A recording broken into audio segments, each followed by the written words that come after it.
Vagabunda, interesseira, pega tuas malas e some da minha casa agora mesmo. O grito estourou no portão como se fosse sirene. Camila quase largou as duas malas pesadas que segurava. O corpo inteiro tremia, o rosto molhado de lágrima, a respiração curta, como se alguém estivesse apertando seu peito.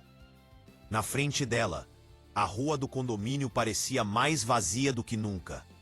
Mas ela sabia que atrás das cortinas tinha gente assistindo, espiando, ouvindo cada palavra. Outro lado do portão, firme na soleira da casa, estava Dona Neuza.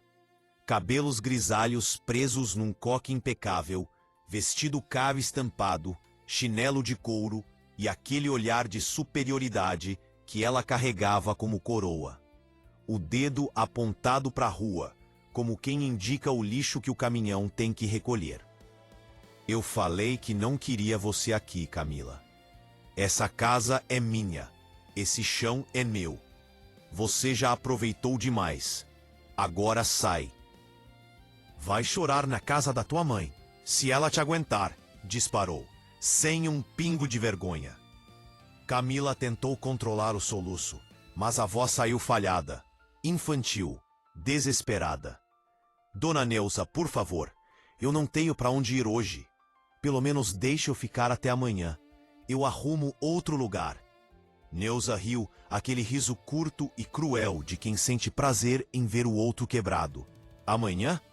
Você já ficou tempo demais às minhas custas. Eu mandei construir piscina aqui nos fundos para receber minhas amigas, não para manter Nora encostada dentro de casa. A obra não é para você ficar olhando. Pega essas malas e vai. Se não sair por bem, eu chamo a segurança e digo que você está invadindo. Camila olhou pro portão preto, pro chão de pedra frio sob os pés, pro lugar que tinha sido casa por anos. Por um segundo, pensou em largar as malas ali mesmo e correr de volta, entrar, gritar, dizer que nada daquilo era justo. Mas o medo engoliu qualquer reação. Medo de ser agarrada pelo braço, de ser empurrada, de passar por uma vergonha ainda maior. Atrás de Neuza, a porta da sala seguia aberta. Lá dentro, o eco das últimas semanas. Barulho de obra, pedreiro indo e vindo, o cheiro de cimento fresco da piscina nova que estava quase pronta. O quintal que antes era espaço de churrasco simples, roupa no varal, cadeira de plástico, agora tinha sido cavado, preenchido com azulejo azul, borda de pedra, projeto de arquiteto, tudo para receber gente de nível, como ela gostava de repetir. Gente de nível, na cabeça de Neuza, era todo mundo menos Camila. Talvez você esteja ouvindo essa cena e já sentindo raiva dessa mulher. Se teu sangue já começou a ferver só de imaginar a sogra jogando a nora na rua com mala na mão, aproveita e já deixa o like. Se inscreve no Vozes da Alma e ativa o sininho, porque o que você ouviu até agora é só a primeira camada dessa história inspirada em situações reais. A parte boa, a hora em que a escritura fala mais alto do que o grito, ainda vai chegar. Camila enrolou os dedos em volta dos puxadores das malas, respirou fundo e deu 2 passos para trás, saindo de vez da área do portão. O barulho metálico ecoou quando Neuza bateu as folhas de ferro, fechando o acesso. O clique da fechadura soou como sentença. Rua. Ela caminhou alguns metros sem enxergar direito por causa das lágrimas. As malas batiam nas pernas, pesadas demais para alguém naquele estado. Quando chegou numa esquina mais afastada, encostou num poste e deslizou até quase agachar no chão. Ali, finalmente, deixou o choro sair com força. Como é que tudo tinha chegado naquele ponto? A história não começou na piscina. Começou anos atrás, quando Camila ainda achava que família era refúgio e não campo de guerra. Ela tinha conhecido Daniel, filho único de Neuza, num curso técnico. Ele, classe média alta, morando com os pais numa casa confortável em condomínio fechado. Ela, filha de costureira e pedreiro, morando em bairro simples, dividindo quarto com a irmã. O amor começou daquele jeito clichê. Ele, encantado com o jeito batalhador dela. Ela, encantada com a ideia de que finalmente alguém via nela mais do que menina esforçada. Quando o namoro ficou sério, Daniel insistiu para que eles casassem e fossem morar na casa dos pais dele por um tempo, para economizar enquanto juntavam para comprar seu próprio apartamento. Neuza não gostou da ideia de cara. Achava que o filho merecia algo melhor, alguém do mesmo círculo, mas segurou o veneno por um tempo, fingindo simpatia para não perder o controle. Podem vir morar aqui, sim. A casa é grande. Melhor do que ficar jogados por aí, tinha dito, com aquele sorriso duro. Camila entrou na casa, já pisando leve, com medo de ocupar espaço demais. Os primeiros meses até pareciam promissores. Ela ajudava a mãe de Daniel na cozinha, lavava a louça, organizava o armário. Neuza, porém, começou a mostrar as garras bem rápido. Não precisa mexer aí, Camila. Você não sabe onde eu guardo as coisas. Deixa que eu faço, falava, puxando o prato da mão dela. Depois vinham os comentários inocentes nas rodas de amiga. Minha nora é gente boa. Tadinha, não teve muita oportunidade na vida, né? Mas eu ensino.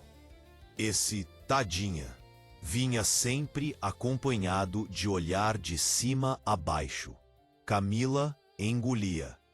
Quando o sogro, seu Alberto, ainda estava vivo, o clima era menos pesado. Ele era o único que tratava Camila com carinho de verdade.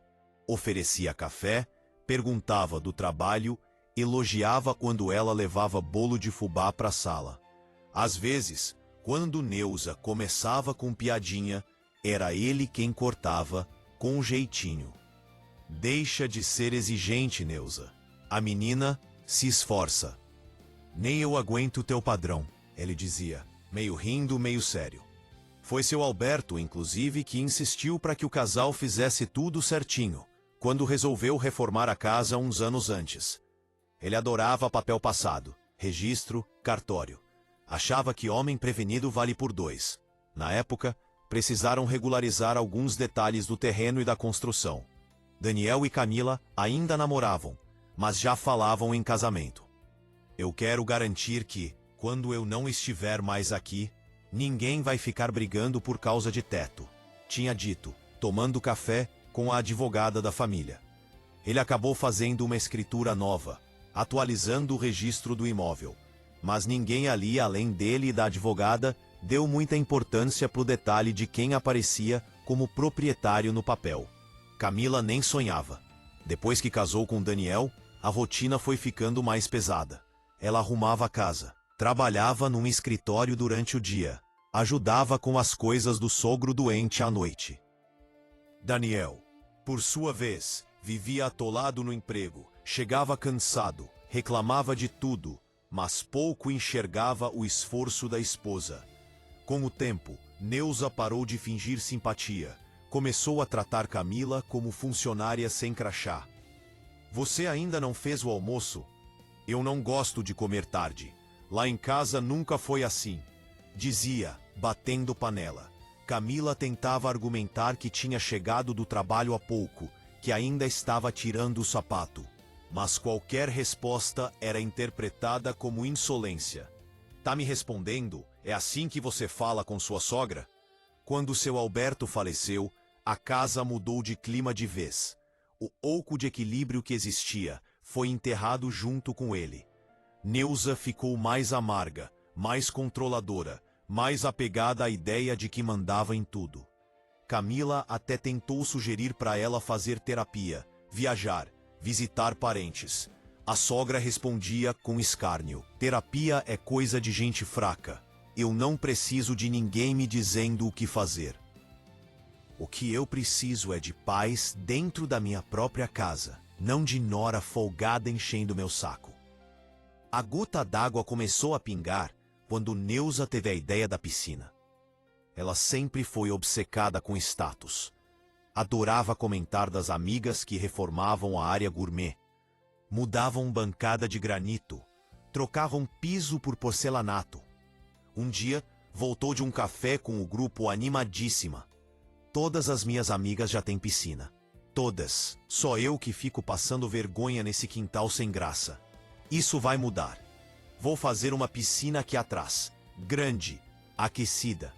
Vai ser a sensação do condomínio, anunciou como se estivesse falando de uma cirurgia de emergência.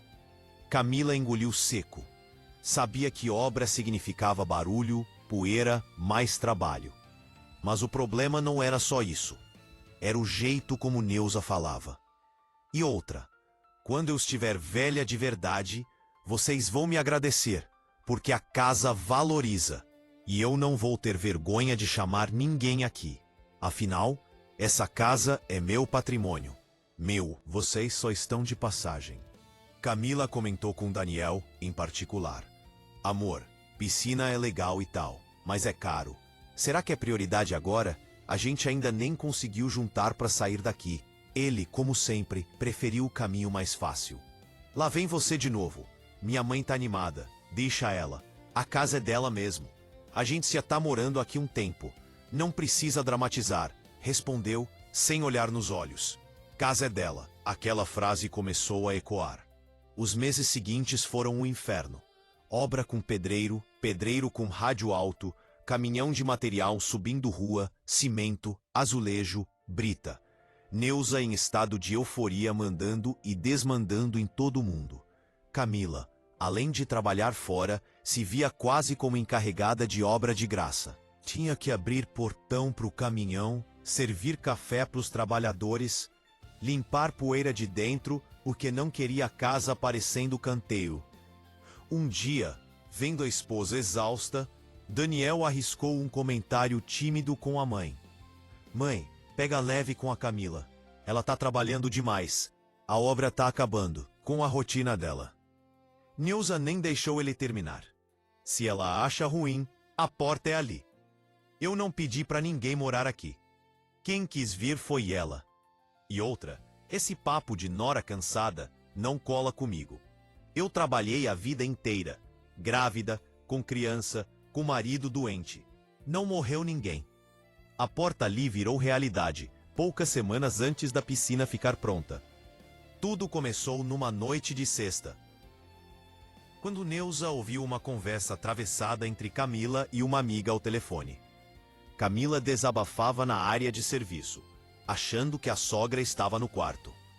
Eu não aguento mais, amiga. Parece que eu moro na casa da patroa, não da família. Ela joga na minha cara o tempo todo que a casa é dela. Eu até tenho medo do dia que ela acordar de mau humor e me colocar pra fora de verdade, dizia, com voz baixa. Neuza, que tinha voltado da rua sem fazer barulho, ouviu cada palavra. O sangue subiu. Para alguém como ela, o crime não era humilhar. Era ser criticada. Passou a manhã inteira catando defeito em tudo que Camila fazia.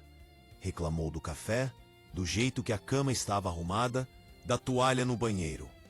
À tarde aproveitou que Daniel tinha saído para resolver coisas do trabalho e esperou Camila passar pela sala com roupa simples, pronta para ir ao mercado.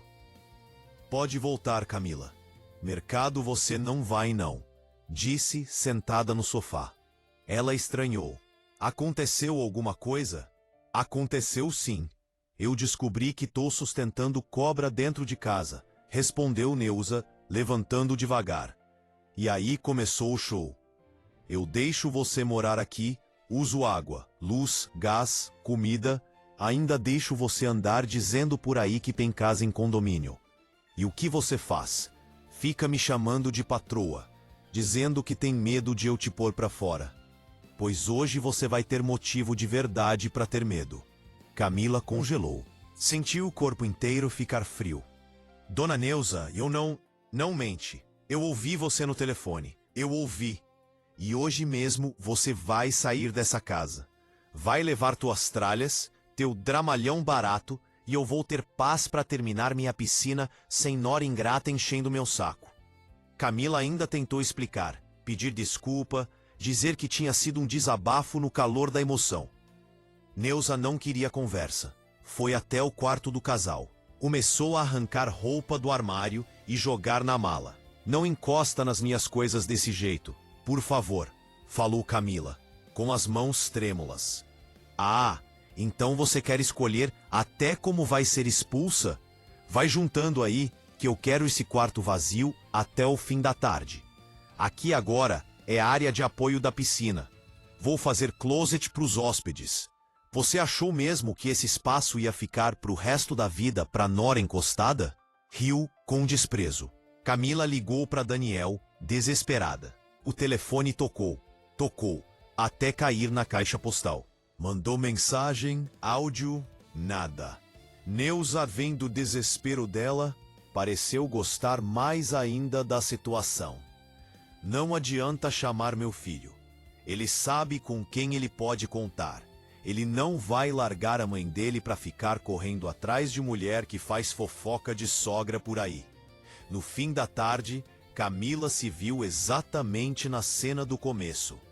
Na rua, com 2 malas cheias de roupas e alguns objetos pessoais, olhando para o portão se fechar na cara dela. Sem ter para onde ir. Ligou para uma amiga de infância, Janaína, que morava num bairro mais simples, num apartamento pequeno. Janaína, sem pensar 2 vezes, mandou ela ir para lá. Vem pra cá, Cami. Traz as malas. A gente se aperta, mas você não fica na rua, disse firme. No trajeto dentro do ônibus, abraçada às malas, Camila sentia o corpo inteiro doer. A cabeça fervia de pensamentos. E se Daniel não me procurar? E se a sogra inventar mentira? E se eu nunca mais tiver onde morar? Ao mesmo tempo, uma frase teimava em aparecer na memória. Essa casa não é só dela. Quem tinha dito isso, meses antes, tinha sido o próprio seu Alberto, num momento que na época ela achou exagero de carinho. Num dos últimos aniversários, antes de morrer, ele tinha puxado Camila de canto, no quintal, e falado: "Você cuida de mim, me leva no médico, faz sopa, muito mais do que muita gente de sangue faria. Um dia, essa casa ainda vai ser mais sua do que de qualquer um aqui dentro." Camila tinha rido, achando que era exagero de sogro que gostava dela. Agora, dentro do ônibus, abraçada à mala, aquela lembrança começou a incomodar de outro jeito. Talvez não fosse só frase jogada ao vento. Na casa de Janaína, depois de um banho e de um prato de arroz com ovo, que desceu como banquete, ela contou tudo, do começo ao fim. Janaína ouviu com os olhos arregalados. Essa mulher é doente, Cami. Isso é abuso. Não é briguinha de família, não. Você não pode aceitar uma coisa dessas, disse indignada. Mas o que eu vou fazer, Jana? Ela vive falando que a casa é dela, que tudo é dela. Eu tô desempregada agora. O Daniel nem me deu notícia ainda. Eu só queria ter paz, não guerra em fórum, respondeu Camila, cansada. Janaína, que trabalhava como auxiliar no escritório de advocacia, respirou fundo. Lá no escritório, o povo fala direto de caso de família, brigando por causa de casa, herança, essas coisas. E eu já ouvi falar de sogro que bota casa em nome de nora por confiança. Você sabe em nome de quem tá a escritura? Camila arregalou os olhos. Eu nunca vi. Nem sabia onde ficava esse documento. Pois é, você tá aí se sentindo expulsa de favor e nem sabe o que tá no papel. Você precisa descobrir. Antes de aceitar que não tem direito nenhum, vê se não tem. Vamos no cartório, a gente puxa o registro. Não é tão complicado quanto parece. No dia seguinte, mesmo com medo, Camila foi com a amiga até o cartório de registro de imóveis da região. O prédio era simples, cheio de gente com pasta na mão. Janaína explicou para o atendente que precisava de uma certidão de matrícula da casa tal, no endereço tal. Pagaram uma taxa, esperaram um tempo, e quando o papel finalmente chegou, Camila sentiu os dedos suarem só de segurar. Lá em cima, letra fria de cartório, dizia: proprietário, Alberto Nogueira da Silva, casado com Neuza. Depois, mais abaixo, uma averbação mais recente. Camila aproximou o olho. O texto parecia escrito em outro idioma, cheio de juridiquês, mas uma frase saltou. Transfere a nua propriedade do imóvel para Daniel Nogueira da Silva e sua esposa Camila Alves da Silva, com reserva de usufruto vitalício em favor de Neuza. Ela leu de novo, e de novo, e de novo. Daniel e sua esposa, Camila.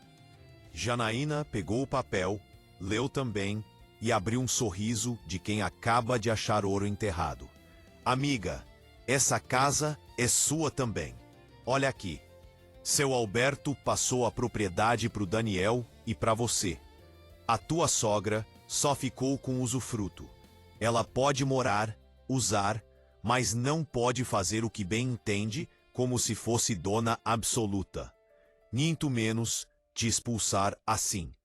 E construir piscina sem vocês concordarem? Camila sentiu as pernas fraquejarem. Um misto de alívio, raiva e choque tomou conta dela. Quer dizer que, legalmente, eu fui jogada para fora da minha própria casa? Perguntou, com a voz embargada. Exatamente. Ela te expulsou de um lugar onde você é dona tanto quanto Daniel.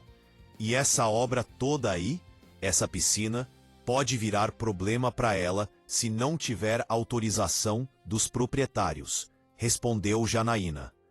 Aquela folha de papel simples com carimbo azul valia mais do que todos os gritos de Neuza juntos. Era a voz de seu Alberto falando através da tinta. Eu confio em você. Janaína sugeriu o óbvio. Vamos procurar um advogado de família. Agora não é só questão de humilhação, é de direito de propriedade. Você não tá pedindo favor, Camila. Tá exigindo o que é seu. Alguns dias depois, elas estavam sentadas diante de doutora Márcia, advogada experiente. Olhar firme, jeito calmo. Camila contou tudo. Casamento, morte do sogro, decisão da sogra de fazer piscina. A expulsão, as malas, o portão batendo na cara dela. Depois entregou a certidão de matrícula. Márcia leu devagar, assentindo. Isso aqui é muito sério. O pai do seu marido não era bobo não. Ele garantiu que a casa ficasse no nome do casal e deixou o usufruto para sua sogra. Sabe o que isso significa, Camila? Que ela não pode te tirar daí como se você fosse visita. Você é coproprietária. E obra grande com construção de piscina. Tem que ter concordância de todos os donos. Do contrário, pode dar briga feia. E mais, a forma como ela te humilhou, te colocou na rua, com mala e tudo, na frente dos vizinhos. Isso também entra na conta. Não é só tijolo e azulejo, é dano moral. Camila mordeu o lábio. Mas eu não quero brigar por brigar, doutora. Eu só queria respeito e um teto. Eu tenho medo de parecer interesseira. Márcia quase riu de leve, sem deboche. Interesseira é quem tá usufruindo de patrimônio que não é só dela e fazendo obra para se exibir pras amigas, sem consultar os outros donos. Você só quer viver com dignidade no lugar que o seu sogro deliberadamente colocou no seu nome. A justiça existe para isso. A decisão é tua, claro, mas tecnicamente você tem um caso forte aqui. Depois de noite sem dormir, Camila tomou uma decisão. Ia entrar com a ação. Não era vingança vazia. Era a única forma de enfrentar uma mulher que só respeitava papel timbrado e carimbo. E, no fundo, de honrar o sogro que acreditou nela. Enquanto o processo andava, Daniel finalmente deu sinal de vida. Mandou mensagem perguntando onde ela estava, dizendo que a mãe tinha exagerado, que dava para conversar. Quando marcam de se encontrar num café, Camila foi cheia de coisa engasgada. Daniel, com mala e tudo, na rua. E você sumiu, disse sem rodeio. Eu tava no meio de um monte de coisa no trabalho, Camila. Minha mãe me ligou chorando, dizendo que você tinha faltado com respeito, que tinha ameaçado ela. Eu não sabia em quem acreditar. Você não sabia nem em quem acreditar, nem em quem a casa é, né? Pois tá aqui. O teu pai colocou esse imóvel no nome da gente. A tua mãe tem usufruto, mas não é dona absoluta. Sabia disso? Daniel pegou o papel, leu, ficou branco. Eu não fazia ideia. Ele nunca comentou comigo nesses detalhes. Pois é, ele confiou mais em mim do que todo mundo nessa história. E a tua mãe tomou o papel como se fosse lixo. Mandou fazer piscina como se o quintal fosse dela e pronto. E ainda me chutou pra rua. Eu entrei com processo, Daniel. Não vou mais fingir que isso é só coisa de família. Ele tentou reverter. Processo, Cami? Contra minha mãe? Ela respondeu com uma calma que nem sabia que tinha. Não é contra a sua mãe. É a favor de mim. Se você quiser ficar no meio, é escolha sua. Mas eu não vou mais viver à mercê do humor de ninguém. Nem da Neuza, nem de você. A frase bateu com força. Daniel, acostumado a ser o homem no centro da sala, percebeu que, pela primeira vez, não era protagonista da própria história. E que hesitar, naquele momento, era escolher um lado, ainda que por omissão. O processo correu. Neuza, quando recebeu a citação, fez escândalo. Rodou o telefone para meia família, chorando, dizendo que a nora ingrata estava querendo roubar a casa. Procurou um advogado famoso do bairro, certo de que dinheiro resolveria. O profissional, porém, quando leu os papéis, foi objetivo. Dona Neuza, a senhora pode ter todos os motivos emocionais do mundo para não gostar da sua nora. Mas juridicamente, a casa é dela também. Vai ser difícil convencer um juiz de que foi certo expulsar a coproprietária com mala e tudo. Principalmente se os vizinhos confirmarem a cena. Ela bufou, xingou o sistema, reclamou de leis que só defendem vagabundo. Mas não havia muito o que fazer, além de se defender no processo e torcer. O dia da audiência foi tenso. O fórum estava cheio, gente para todo lado. Camila chegou com doutora Márcia, o coração acelerado, mas com a certidão na bolsa e um pouco mais de firmeza no olhar. Neuza chegou depois, maquiada, bem vestida, num salto alto que ecoava no corredor. Daniel, dividido, acabou indo também, mas ficou num canto, evitando olhar nos olhos de qualquer uma das duas. O juiz ouviu primeiro a versão de Camila. Ela contou a expulsão, a obra, a ameaça, o portão. Não enfeitou, só relatou. Depois veio a vez de Neuza. Eu só fiz o que qualquer mãe faria, meritíssimo. A casa é minha. Eu e meu marido trabalhamos a vida inteira para construir. Colocaram o nome dela no papel numa época que ele estava doente, confuso. Essa moça nunca contribuiu com nada, só deu despesa. E ainda sai por aí falando mal de mim. Eu pedi para ela sair para a paz reinar. Não entendo por que isso virou caso de justiça. Márcia pediu a palavra. Com todo respeito, excelência. A casa não é só da senhora Neuza. Eu peço que o senhor analise a certidão de matrícula. O juiz pegou o documento, leu com calma. Os olhos passaram pelas mesmas linhas que tinham causado choque em Camila. Ele pigarreou. Está claro aqui. Doação da nua propriedade para Daniel e Camila, com reserva de usufruto em favor da senhora Neuza. Ou seja, a senhora pode usar, morar, mas não pode agir como se fosse única dona. E certamente não pode expulsar uma coproprietária de forma arbitrária, ainda mais com exposição perante vizinhos. A construção da piscina Foi autorizada por vocês dois?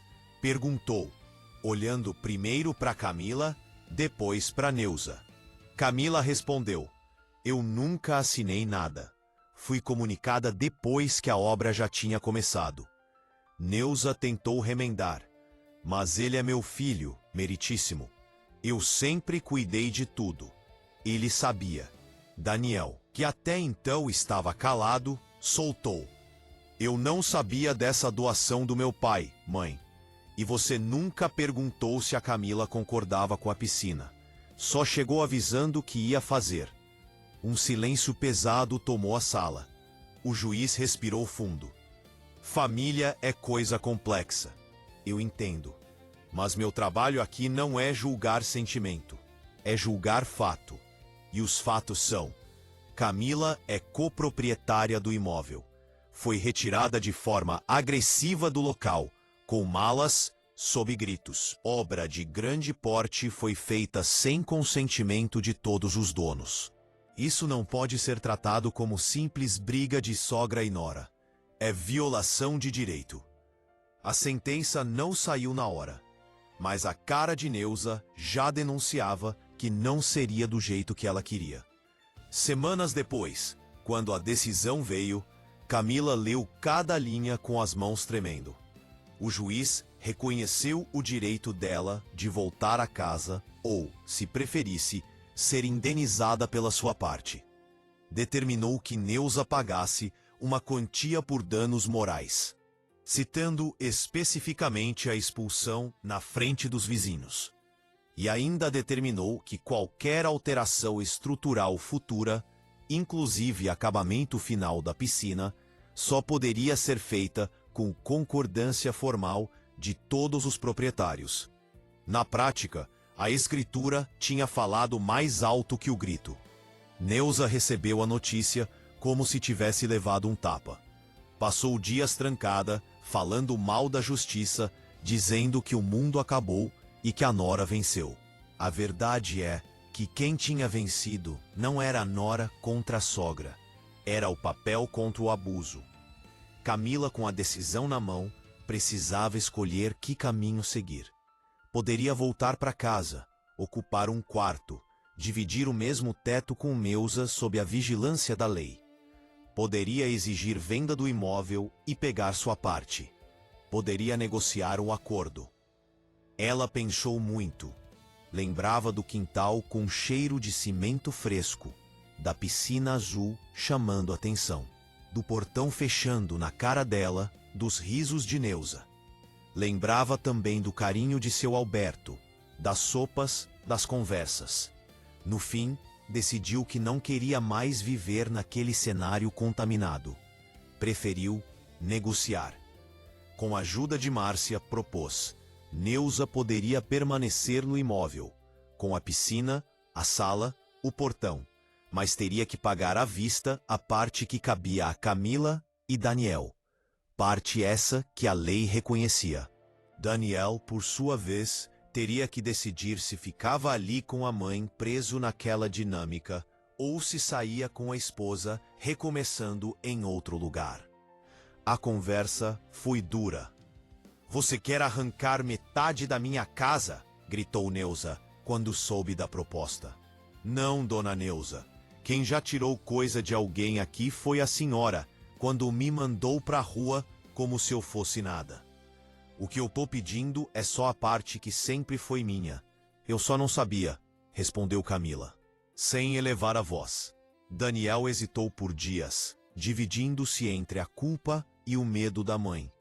No fim, decidiu assinar o acordo também, vender sua parte junto com a dela e recomeçar com Camila em outro lugar. Não foi um gesto heróico. Foi um mínimo de responsabilidade depois de tanta omissão. Neuza, acuada pela sentença, pelos honorários, pelo medo de ver a casa virar objeto de penhora, acabou aceitando. Fez empréstimo, vendeu parte de um terreno que tinha. Mexeu em investimentos. Pagou e, pela primeira vez na vida, sentiu na pele a dor de abrir mão de patrimônio para consertar um erro que achava que nunca seria cobrada por cometer. Com o dinheiro que recebeu, Camila comprou um pequeno apartamento em bairro mais simples, mas só dela e de Daniel. Sala pequena, cozinha americana, quarto com janela para rua barulhenta. Nada de piscina, de portão automático, de condomínio com praça. Mas também nada de grito de sogra ecoando no corredor. O silêncio ali era luxo. Nos primeiros dias, ela estranhava não ouvir o barulho do portão batendo, nem a voz de Neuza mandando fazer isso ou aquilo. Acordava assustada, achando que tinha deixado algo fora do lugar. Aos poucos, foi entendendo que pela primeira vez podia deixar uma caneca na pia sem virar motivo de sermão. Com o tempo, começou a decorar o AP com tudo que sempre sonhou e nunca teve coragem de sugerir na casa da sogra. Plantas na varanda, quadrinhos coloridos na parede, pano de prata engraçado. Abriu uma pequena poupança em seu próprio nome, algo que a sogra sempre dizia que ela não teria capacidade de manter. Neuza, por sua vez, continuou na casa grande com piscina. Recebia amigas, fazia churrasco, postava foto nas redes sociais. Mas por trás da água azul existia um incômodo que nem o sol escondia. Todo mundo do condomínio sabia que a nora que ela chamava de interesseira tinha saído de lá com parte da casa no bolso, apoiada na mesma escritura que ela insistia em ignorar. E você que ficou até aqui, talvez esteja pensando em alguém que age como dona da vida dos outros só porque tem casa, dinheiro ou mais idade. Talvez esteja lembrando de uma frase que ouviu a vida inteira: "A casa é minha, mando eu". Essa história, inspirada em fatos que se repetem por todo o Brasil, mostra que, às vezes, o grito até assusta na hora. Mas é o papel, a informação e a coragem de ir atrás que mudam tudo. Se essa história te fez pensar, deixa o like, se inscreve no Vozes da Alma e comenta. Você já viu alguém ser expulso de um lugar que, no papel, também era dele? Se descobrisse hoje que tem direito numa casa onde sempre foi tratado como intruso, teria coragem de brigar na justiça ou preferiria ir embora em silêncio? Porque no fim, foi isso que a Camila aprendeu: que dignidade não é presente de sogra, de patrão, de ninguém. Dignidade é algo que a gente segura com as duas mãos, às vezes tremendo, com mala na rua, com medo, até encontrar um carimbo, uma assinatura, uma decisão que diga em voz alta o que a gente sempre soube lá dentro, que ninguém nasceu para ser jogado para fora da própria história. E em alguns casos, a caneta do cartório cala a boca que nenhum grito conseguiu calar.